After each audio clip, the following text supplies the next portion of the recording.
ये सब के सब सनातन धर्म के वायरस हैं। आप कुंभ पर कुठाराघात करके सनातनियों पर कुठाराघात कर रहे हैं, निसंदेह आपके लिए अच्छा नहीं है। आप भारत में रहते हो, आप पाकिस्तान में नहीं रहते हो। हरिद्वार कुंभ लगा था, तब विपक्ष ने आरोप लगाया था कि देश में जो वायरस फैला है उसका कारण कुंभ रहा था। दोबारा कुंभ लगा है, इसमें अव्यवस्था को लेकर एक भ्रम फैलाने की कोशिश करनी, उस पर क्या कहना है? देखो, वो मुझे लगता है ये सब के सब सनातन धर्म के वायरस हैं। सनातन धर्म के ये वायरस हैं और इनके द्वारा सनातन को नुकसान करने का प्रयास निरंतर किया जाता है। जब भी सनातन उठने की घड़ी में आती है, सनातन उठता हुआ दिखाई पड़ता है लोगों को, तो अराजक तत्व के जो लोग हैं उनको पीड़ा होने लगती है। कभी कुंभ से, मैं कह रहा हूं आप राजनेताओं से पीड़ा करो ना, राजनेताओं से प्रतिद्वंदता रखो। सनातन तो साधुओं का है, सनातन कुंभ तो साधुओं का है, कुंभ सनातनियों का है, कुंभ अखाड़ों का है।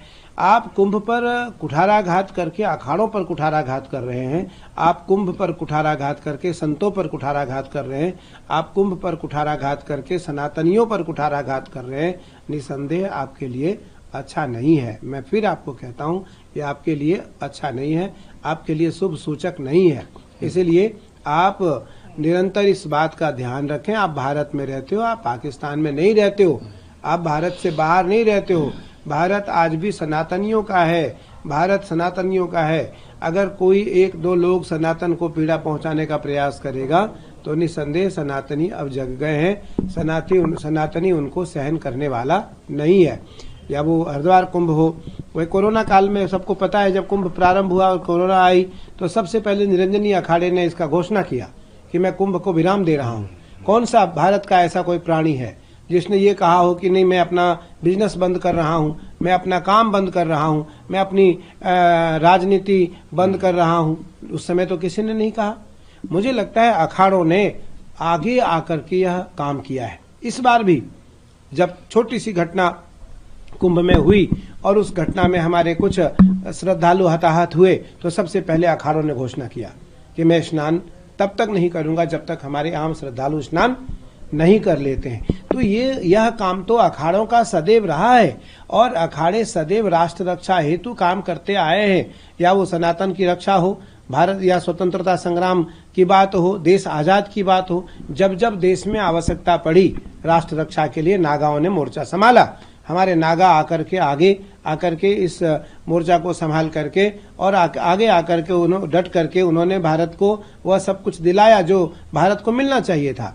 तो इसलिए मैं फिर कहना चाहूंगा कि किसी प्रकार की कोई टिप्पणी ना करें, उससे आपका नुकसान है। सनातन को अब नुकसान होने वाला नहीं है।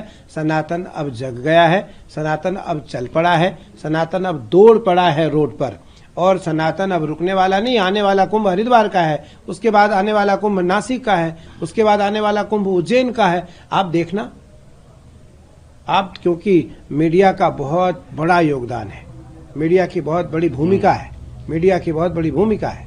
आज घर घर में कुंभ पहुंचाने का, घर घर में आज कुंभ का संदेश देने का, घर घर में आज घर में बैठे लोग कुंभ को देख सकते हैं, आज सनातन को देख सकते हैं, कुंभ को समझ सकते हैं, कुंभ को जान सकते हैं। तो इसलिए अब मेरा मानना है जो सनातनी नहीं है वो सनातनी हो जाए, उसी में उनका लाभ है। गुरुजी, कुछ विपक्षी पार्टियों ने कहा है कि पैसे लेकर लोगों को दीक्षा दिलाई गई है, क्या कहेंगे उसको लेकर?